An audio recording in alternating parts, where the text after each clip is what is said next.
historically been a pretty steady past year. But there's more positive than negative. May Oh, not be absolutely. significant, is that what you're Absolutely. hopefully Just that's nothing what you're telling me. significant, nothing earth-shattering. As you know, we did add the developmental disabilities program to our programs, and we had to get the board's permission because that involves 6 different counties rather than our normal 2, but that has been functioning quite well, and that was a direct request from the state, and that did actually help our bottom line because the program had some reserves, and that makes up for some less than robust funding from the state. Yet again, this region gets the least amount of funding for some of the programs around the state. And I don't know the history of that, but it seems like that's not unusual. So we're trying to change that with the state for future fiscal years. In terms of our overall funding, our fund equity did increase mainly because of that, well, specifically because of that reserve. Our budgets, again, because of the DDRV program, increased, and we're just about at that 7 million mark. So, you know, the last 10 years or so, I've been saying that we're going to bounce around in the $6 to $7 million range, and that did occur, and I think we may now increase, but you can tell with the money situation. I think, though, we will be at or around 7 million or just above 7 million for several more years. So I like the gradual increase in the budgets. I think it's healthy for the organization to not take large steps, since that's part of the reason we got in trouble years ago. As Doug mentioned earlier, we have sent out a letter with a tentative potential, I will say, dues increase of just 3%. I had planned on bringing it to the board this month for discussion, but was advised that it would be better to get a letter out earlier that there may be a 3% increase. And if the board okays it, that's fine. If they don't okay it, then it's not an issue for cities if they plug that tentative number in to plug in a lower number. Even though the increase really is minor, it's sort of a warm-up to the need for some future increases, since we spent so long, the last 7 years, frozen with our dues, you know, and then from that 40% cut, frozen for 7 years. So, you know, I think we've done a really good job of reducing our need for dues, or at least dependence on a certain amount of dues, and in maintaining our administration, because that's essentially what that money is used for, different aspects. There are some uses of the money for match, but essentially it's to pay for things that we just can't recover with our cost structure. It's just the way we're set up. It's too bad, but that's the way it is. So we've managed to modify that need for dues, and I think we'll continue to be pretty conservative with our use of dues, but we do need dues. And that's just a fact of life for COGS. Doug has a comment. Sure. Or a question, I don't know which, Doug. Here's a letter, just so you know, that I received from the got it. And I think the comment that Michael was referring to, as I was sitting on the board, I was unaware. I know that last meeting was a little bit of a conversation of potential. I didn't know that anything was coming up for sure, but was just commenting to Mr. Cavallaro that the night to vote on that or have discussion on it, the board of where we're really going with it. And I understand the placeholder that you're referring to also. Now, but I was under the impression a little bit that that new program of development services, that was being put in place basically to help so that maybe dues wouldn't be going up at the county level into different organizations, because they understand that the possibility of relying on those dues wasn't necessarily a thing in the future. As we look at some of the organizations that are facing financial problems or challenges that are members. Well, that's the reason why we cut dues when we did and why we maintained it frozen, is because we're considering our members. The same reason we've cut back on our medical coverage, why we only gave one COLA in 5 years. mean, most of their budget is dedicated funds, state or federal, and it has limits on use for administrative overhead. We have the same thing, but we have general funds, so their due structure is essentially their general fund, where they have discretion. And when they accept funding to deliver services on behalf of all local governments that they do, some of those funding streams limit or don't flat out allow the use of those for administrative overhead, so it's mostly how they cover the cost of that. And I will say this, just to speak up on this, RVCOG does facilitate a public managers meeting, and Michael brought this potential dues increase up at that public manager meeting. I did recommend that they send out a letter. Not saying the decision's been made, but because we're all in our budgeting process, typically what happens is by the time the board meets, the budget's already drafted and submitted, and everyone says we can't go back and add it, so.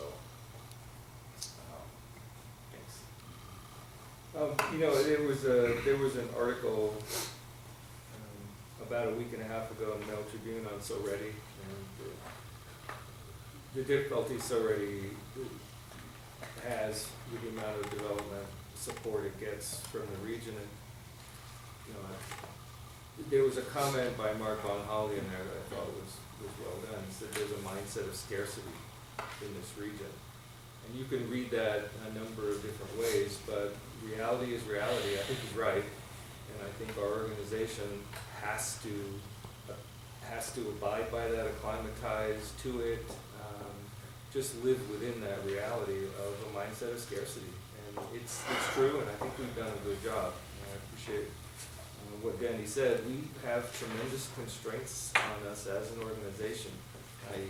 If I had been asked to design an organization like Council of Governments, I would have done it somewhat differently. I would have allowed these organizations a little more flexibility to try to generate discretionary funds, but we are really handcuffed.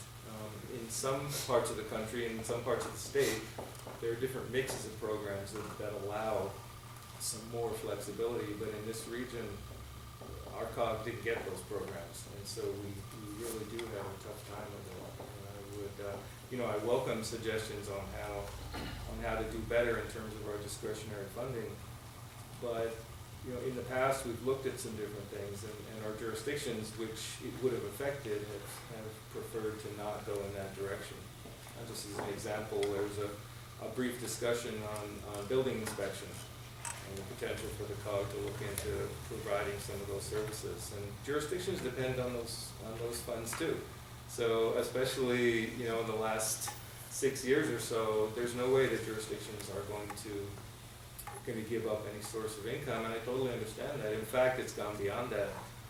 We've just recently moved our natural resources program or department under planning to try to take advantage of some economy of scale, because a number of our jurisdictions have actually brought some of the things that we were providing, some of the services that we were providing, and brought them in-house to hold their own staff harmless. So when that occurs, we have to adjust our operations to those realities too. So it's tough. I mean, I'm not crying the blues here. I'm just saying it's difficult to be our organization. But I'm definitely open to any suggestions that people have, and we'll continue to look at possibilities. Okay, is there anything else you want to point out besides the financial issues here, Mike? You said that there's not anything significant, but there's got to be something you want to toot your horn on. Right? I mean, I'm a firm believer in publicizing victories or anything, even large or small. So okay, let me toot it for you. Okay, that's cool. Okay, go ahead. I was at a Infrastructure Finance Authority board meeting on Friday, and we're looking down the road on what we're doing with that organization. One of the things that I had mentioned was doing a better job of letting smaller communities understand what IFA is and what it does and what it can do. And I mentioned the program, the event we had there a year ago when the IFA regional director was here, and then we had obviously all the cities there, and talked, remember that they gave us a presentation of the cities or the jurisdictions on how, what IFA does, what it can do, what it can do, et cetera, et cetera. It was very well, I thought. And I mentioned that COG facilitated that meeting.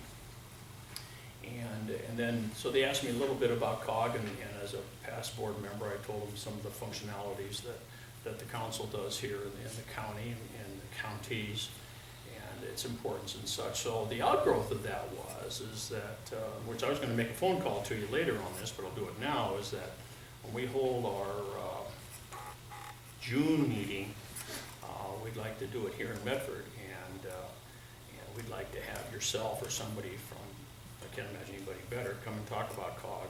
Oh, great. And talk about the process, again, of helping the IFA get their message out to like I say, small communities. Larger Medford and et cetera, you know, they know Ashland, they know those kind of things, but smaller communities, and that was the outgrowth of that.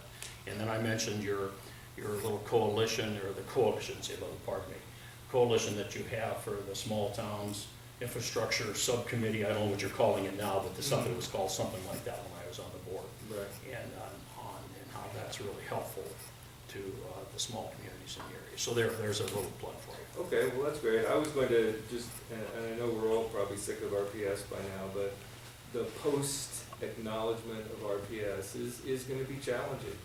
And so we are continuing with our planners meeting to talk about RPS and to try to figure out how to navigate, at times, pretty confusing requirements that are in the regional plan, and how to best support each other, especially some of the jurisdictions that don't have the technical expertise that Medford or the county has, to try to help them so they don't make missteps, and so they don't really give in applications that then the county has to send back to them because they're incomplete or they don't comply with the regulations. We actually took a little road trip up to the Tolo area and drove around, and some of the planners from different cities, and not surprisingly, did not know the area and were surprised at some of the features that were available, and were quite optimistic about it being an attractive place for business in the future. And I think it really helps, not just for the specific purposes of the meeting, the specific hurdle or the specific that people need to be clear on, but also to get a better idea of the rest of the communities and the constraints they have and the abilities they have and the challenges they have and the positive aspects that RPS will eventually provide the region when they build those areas out.